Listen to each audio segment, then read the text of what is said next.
this thing working? Old people and technology. Welcome to the overview film of Issue 2 of AG23. Let me hold it and make sure that the reflection is not, you can see it. This, my friends, front and back. Wow. Issue 2 was a long time coming for a variety of reasons, COVID among them. And I just want to say I am so glad it's here. We are proud of it. We cannot wait to release it. I'm going to do an individual film about each contributor. This issue, we have 5 total instead of, I think the first issue we had 9 or 10. We reduced the number of contributors. We increased their real estate, their acreage, if you will. And I'm going to get to all that. But before I go any further, I had a friend reach out. Someone I know saw this, the first issue. And she said, oh man, that inspired me. I'm going to do my own zine project with a designer in another country, and we're going to put all this stuff together, and we're going to do our own thing. And I said, absolutely. That's one of the reasons why we did this, is we hope it inspired people to do their own or to inspire people to play along with ours. She called me last week before, and said, I had no idea. I had no idea. Zero, none.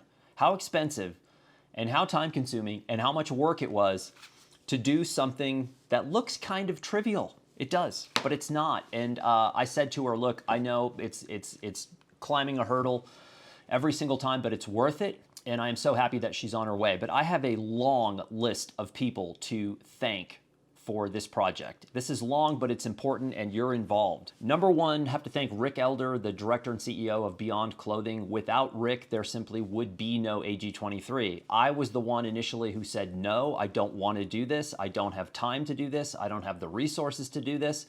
And Rick sat there like this, waiting for me to get finished talking. And then he said, we should do it anyway. We should really do this. And I was like, no, I'll drive. Okay. So thanks to him is the only reason, in the financial backing of Beyond. That is the only reason AG23 exists, and the only reason I'm making this film right here. Number two, I want to thank all the contributors, not just for issue 1, but also issue 2. There's no real reason for people to do this other than playing along with Rick and I and our crazy idea that this could be something very interesting and at some point in time very important. People are busy. They have options as to where they can put their work and what they can do. There is trust involved. And I appreciate all of the contributors listening to me, hearing me out, and saying, you know what, Milner, that seems like a great idea. I'd love to do that. So thank you to the contributors. This first issue, we have, the second issue, we have 5. Courtney White, Colin Finley, Elena Dvorman, Hanna Kozak, and Jan Buchovsky. Those are the 5 in issue 2. I'm going to give you a little breakdown here in a minute on each of them. And remember, each of them will get their own separate film.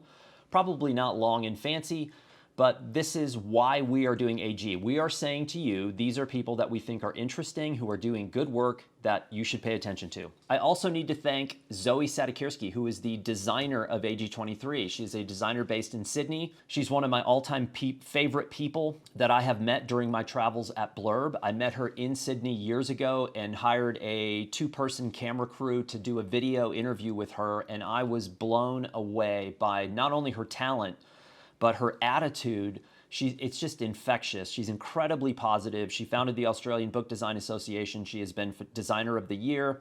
She teaches at UTS. She has her own imprint. She loves self-publishing and experimenting and tinkering, and I have a huge appreciation for her, and but all of us are so thrilled that she is the designer. And oh, by the way, she did the cover and back cover treatment, which is wonderful. I also need to thank the folks on the back end at Blurb in what's called Large Order Services, which is the world's best kept secret.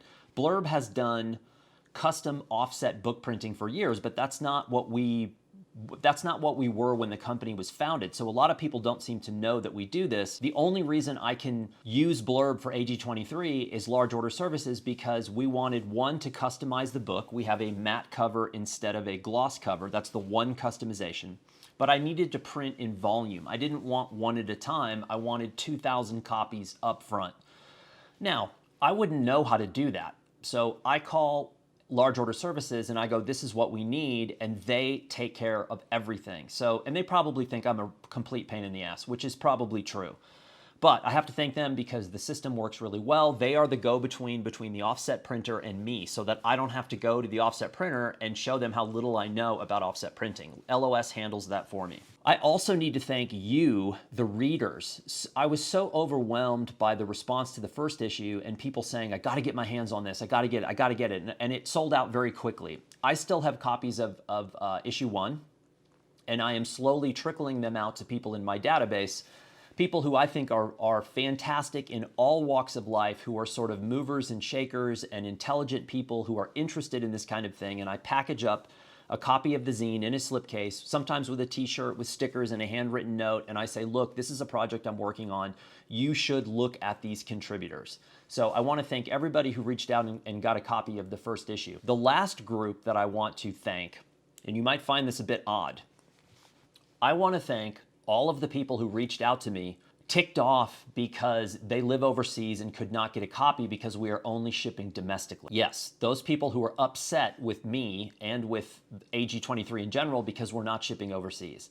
The fact that you took the time to reach out and express your frustration tells me that you have genuine interest in this project, which is what we want. And because of you, I can't change the shipping, which I'm going to get to in a second. I can't change the international shipping, but what we did was, instead of using the website ag23mag.com, instead of using that as an extension of what is in the printed zine, we replicated what is in the printed zine, because for those of you who are going to have a hard time getting it, at least you're going to get a full dose of each contributor through the website. And again, I know your frustration. So that was my list of thank you. We interrupt this program to bring you a special news bulletin. I forgot to thank Jay Neely. Jay Neely is ag23mag.com. When I thought the internet was a fad, Jay said, no, Dan, it's not a fad. It's amazing. I take the content that's intended for the zine, I put it in Jay's hands, and seconds later, it becomes ag23mag.com. Jay also has a background in art and filmmaking, and also collects photo books. He is the perfect person to have on the back end of this project. So Jay, thank you, and that's the end of this bulletin. Now I need to touch a bit on shipping, because when I mention shipping, I get a mixed bag of reactions. I get people saying, you're right, our company is really having trouble, we can't get shipments, and I get other people that say things like, well, I had made an order on Amazon and I got it when it was supposed to arrive. Good. For those of you who are not having trouble with shipping, I don't know what you're doing, but I'm jealous and envious, and I wish you would share your secrets, because shipping right now is a disaster. And if you have been following what is happening with US Postal Service, the last promise that was made was it's going to be more expensive, less reliable, and it's going to take longer. That, to me, I went to public school, so give me a break here, but that doesn't sound too encouraging. The zines themselves, 600 pounds of zines disappeared for 4 days. Oh, by the way, with a signature and a delivery confirmation, of which we had neither. So I was told they've been delivered, we have a signature, and when I reached out, they were like, no zines here. 600 pounds, it's on a pallet, kind of hard to misplace, gone for 4 days. A friend of mine just sent a document here in the States, internally, domestically, with the most reliable shipping method known to man over the last of my entire adult lifetime. This has been by far the most reliable shipping method. It was AWOL for 17 days. And the shipper said, yeah, sure, we have tracking on there. No one's monitoring because the only thing we're doing right now is vaccines. Nothing else matters. So shipping is a disaster. We are currently only domestically shipping. Again, I apologize. I know there are so many talented folks around the world that I'm in communications with, and I know you're frustrating. I just do not have a solution. And I'll add one more thing. Someone in Europe sent me a magazine, so a very comparable item in November of last year, and I received it at the end of March. The end of March, not the Ides of March, which is a good movie, by the way, but the end of March, 5 months to get a magazine. So if you don't believe this stuff is happening, it is. And Blurb, I feel bad for Blurb and shipping because we ship to so many countries. You have new tariffs and taxes coming out of places like the UK. Shipping has always been wildly complicated. It is not only not better now, it's 10 times worse. I hope at some point we remedy this and we can ship globally. We are working on it. Okay, issue number 2 is transition. And transition is a very interesting thing, and the timing of this title and this zine probably couldn't be better. If you look at a single word that sums up the entire globe at the moment, it would be transition. I think humans in general are always adapting to what's new. They are adapting to just being human, and you throw in something like a pandemic and it makes it exponentially worse. So the idea behind transition is that some artists transition from genre to genre. Some artists transition from being a photographer into being something else, and some transition by covering a subject matter that is in transition. So the idea was transition is a sort of somewhat overview term, but each of these individual contributors speaks to something that references transition. And so let me break these down, and they're in order of how they are in the zine. And again, each one of these demands and deserves their own film because they're really good. And let me just re-emphasize something as well. The two companies technically that are behind AG23, and this is very important because a lot of professional photographers have a hard time getting this because we've all been, I'll just say it, we've all been jaded over the years by what's called advertorial or marketing exercises that masquerade as a project, but in essence, it's just 100% derivative of like driving marketing towards the companies or the brands that are behind a project. That is not what this is. I'm not involved in the Beyond clothing marketing department, but I'm pretty sure that they, like any other brand, have ongoing, nonstop marketing campaigns. This is not one of them. There's nothing in here about Beyond, and there's nothing in here about Blurb. I work in the Blurb marketing department. We have nothing to do with AG23. And there's a lot going on in the Blurb marketing department all the time. We're working max capacity all the time. So we don't need to use AG23 as a marketing campaign. What we are saying, and this is the rare part that people have a hard time getting their head around, we are saying these folks we think are interesting people doing good work that we think you might have an interest in knowing them and their work. So we are saying zine to website, ag23mag.com, to contributor. We want you to leave us from ag23mag.com and go to the individual contributor websites. We want to see, because here's the thing, there is no possible way that I can sum up any of these contributors in 10 pages in a zine. It is impossible. And I will tell you why, because these are the 5 contributors. Number 1 is Courtney White. Courtney is an author who I discovered about 5 years ago. I read a book called Grass, Soil, and Hope about regenerative agriculture in the American West. I grew up on a ranch, at least in part, as a little bit when I was a kid. I spent time on a ranch in Wyoming, and I started to get exposed to the ranching and farming industry. And the techniques used in ranching and farming at that time are completely different than what they are now. And a lot of these new techniques, things like low-till agriculture and regen ag, were sort of like, the traditionalists were very skeptical and also kind of nasty. Even if someone wanted to go down that path, even organic farming, people were very unsure. I read Grass, Soil, and Hope, and it's about regen agriculture, and I was like, wow, and it's all over the world. And success stories of people in Australia and Wyoming, ranchers experimenting with regen ag. I was like, man, this book is absolutely incredible. I reached out to my dad's ranch partner, and I said, have you read this book? And he looked at me and he said, I'm doing low-till ag. I've been doing this forever. So even he had switched over to what Courtney's talking about. Then I discovered he wrote a book called Age of Consequence along the same lines and the same subject matter, and I was like, this guy is fantastic. Then I find out he co-founded something called the Quivera Foundation, which coined a phrase called the Radical Center, which was about bringing ranchers and farmers and environmentalists together in the same room to get stuff done. Now, I had never seen anyone do that successfully. Those two groups of people detest one another. They're very suspicious of one another, and Courtney did this. And I'm reading this and I'm thinking, man, I really wish I could meet this guy. He probably lives in, Zimbabwe or something. And it turns out he lives in Santa Fe, New Mexico. So I reached out. He's incredibly nice. I said, can I come and interview you? He said yes, and that got the ball rolling. So when I reached out to him from AG and I said, Courtney, and he's a photographer, by the way, but I always think of him as an author because I have his books. He writes novels as well.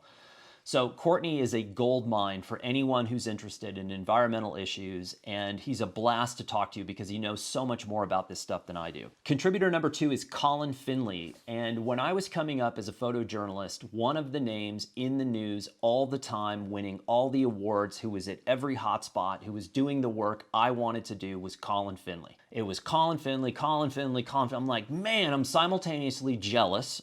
And 2, I'm like tracking everything he does. So I knew Colin as a 35mm black and white reportage photographer, and something happened. It was at the end of the Rwanda, when Rwanda happened and the genocide was over, and there were all these children who were in prison, which is just a crazy, crazy idea that exists. But all these kids are in prison.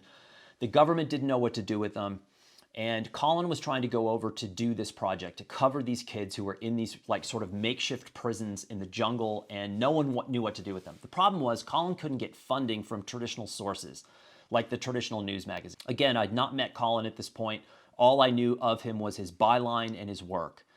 And Colin his mindset shifted, and Colin went out and found funding for the project from a very unlikely source. And I don't want to give too many details because I'm not sure exactly. It was basically a clothing manufacturer. He approached a clothing manufacturer and said, look, this is happening. You make children's clothing. You should fund me to document this. And they did. And he went over there and did that. And I think American Photo ran a story about this atypical methodology for finding funding for a project. And I was like, that guy is a different thinker. And I remember my wife and I having a conversation, and I said, that's the future right there. Fast forward, I moved to LA. Lo and behold, who lives in LA? Colin Finley. Colin Finley and I meet. We become friends. I would see Colin 2-3 times a year. And about, God, I don't know what it was, maybe a year ago, I get an email, and it's a photograph, a portrait of a famous musician. And Colin says, hey, I'm working on this Mag Cloud digest. I ran into a snag. Can you help me? And I go, well, that's the so-and-so, the famous musician. I go, who shot that? He goes, I did. And I go, I didn't know you shot like musicians. And he goes, oh yeah, I do advertising, and I've done portraits of musicians for years. And he's showing me all this work. And I'm like, holy cow, this is like Jekyll and Hyde. I knew him 35 reportage, and now here he is as this celebrity portrait guy, musician, photographer. Then he's starting to send me these other things, and I see like black and white pen and ink illustration. I go, who did that? He goes, oh, those are mine too. I go, well, who did the artwork? And he goes, oh yeah, I've been painting for years. And I'm like, what are you talking about? And then he's showing me this short film, and of course he's like, yeah, I'm a filmmaker too. And I hear the soundtrack, and I go, man, that soundtrack is amazing. Where do I get that? He goes, oh yeah, that's mine. I make all my own music. So now my head's like, I'm like, the 35 reportage black and white was like 10% of who Colin was. And so Colin was transitioning away from 35 black and white reportage, war photographer, working on environmental issues and famine, transitioning into more artwork and commercial stuff. And when I looked at it, I was like, okay, that's it. This has got to be featured. The hard part with Colin is 30 years of tens of thousands, hundreds of thousands of images, good images, trying to narrow it down. He is a case study in the need of having someone to edit, because trying to edit Colin's stuff, there's just so much good stuff, it's hard to even fathom where to begin. So he's in here. Number 3, Elena Dvorman, who you've probably heard me mention. I went to Albania in 2019 to take Elena's workshop. We were intending to go back in 2020 to co-teach, and COVID threw us sideways on that one. We are now intending September of 2021 to go back. So Elena, who I did an audio interview with, she came through the house here, she sat here and I sat here a couple of months ago. It is one of the best audio interviews I have ever done. It has nothing to do with me. It's all about her. And I'm going to post that on the AG23 site, and I'll also put a link to it below. And Elena not only covered Albania in transition. She's of Albanian descent, had family there, the 50-year complete isolation. She got in very quickly after the country opened and has been covering this transition from day one. Has an unbelievable archive of Albania, which is what's in the zine. But Elena is also one of the few people I know that successfully transitioned from news photographer, I mean legit newspaper covering news, to a legit editorial photographer, having unbelievable clients that allowed her to work with singular clients over a 10-year period in the editorial market, which is incredibly difficult and rare. Then transitioned into a commercial photographer, and now has successfully transitioned into a fine art photographer. And I don't use that term lightly. I've sort of made fun of people who call themselves fine art photographers because that means different things to different people. But what I'm talking about are galleries, museums, curators, collection at a high level, doing conceptual art projects and happening to use a camera to do those projects. So her work and her lifestyle and what she's been able to accomplish is fantastic. And again, she's in here number 3. Number 4 is Hanna Kozak. And I'm laughing because Hanna Kozak, I love Hanna for so many different reasons. I love her philosophy. I love her personality. She's an amazing yoga practitioner. She was a world-class, world-famous stunt woman who was injured, and because of the injury, transferred into photography. She's actually shooting Brooklyn Nine-Nine right now behind the scenes. She's a set photographer, a unit photographer in LA. But Hanna also did photojournalism all over the world, and that's when I met her. She also lived in LA, and I lived in LA. I think we met at an industry event of some kind, and Hanna is tenacious. And that is a characteristic of good photographers that is consistent across the board. You have to want it, and you have to work harder than you ever thought, especially when you're working in a genre like documentary or photojournalism. So amazing that she's landed as a unit photographer. That could be an entirely separate project. But the project that we're focusing on here is not only her transition from stunts to photography, but also her transition covering domestic violence. So her mother was the victim of a terrible domestic violence situation a long time ago and has been in an assisted living home since then. And Hanna did a book called He Threw the Last Punch Too Hard, which is a photography book getting accolades all over the place. It's shortlisted on every conceivable best book of the year list. It's been written about and featured. We're going to show some of these on the website. He Threw the Last Punch Too Hard. I have a copy. When I do the film about Hanna, I will show you some snippets of the book itself. And that was the transition with her being in AG23. Again, all of these people so far, what I'm telling you is there's multiple angles about how the transition idea works for each individual contributor.